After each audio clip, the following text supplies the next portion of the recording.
C'est une véritable onde de choc dans le paysage politique franquais.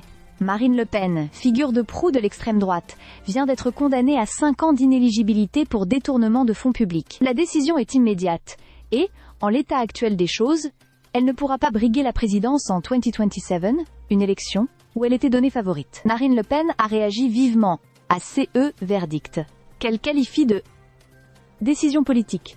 Invitée sur le journal télévisé de TF1, elle a affirmé qu'elle ne comptait pas se laisser écarter aussi facilement et qu'elle allait utiliser tous les recours possibles pour faire appel. Son avocat, Maître Rodolphe Bosselu, a confirmé cette intention.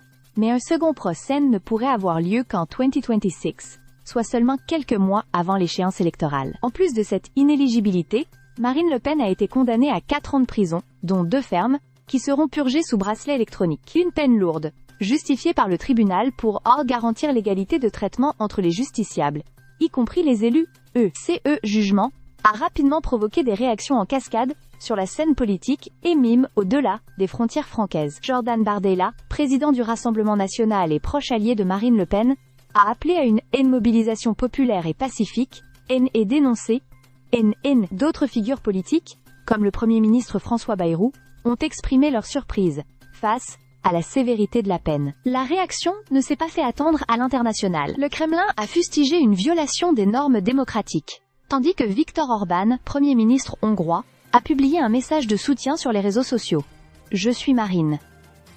Du côté de l'extrême droite européenne, Geert Wilders et Matteo Salvini ont aussi dénoncé CIE, qu'ils considèrent comme une manœuvre politique. Dans cette affaire de détournement de fonds publics, 23 autres personnes ont été condamnées. Et le Rassemblement national a écopé d'une amende de 2 millions d'euros, dont 1 million ferme. L'accusation repose sur un système d'emploi fictif d'assistants parlementaires au Parlement européen, organisé et centralisé, pour dépenser entièrement les budgets alloués. Mais cette condamnation ouvre surtout une question cruciale.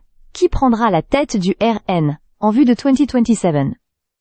Jordan Bardella semble être l'alternative toute trouvée. Jeune, populaire, et déjà bien implanté dans le parti.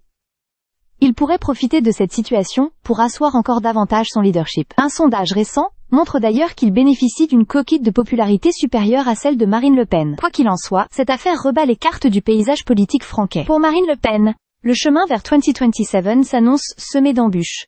Mais elle semble déterminée à ne pas abandonner le combat. Reste à voir comment cette décision influencera l'électorat et les dynamiques au sein du RN. Une chose est sûre, la course à la présidentielle vient de prendre un tournant inattendu. Stay subscribed for more videos.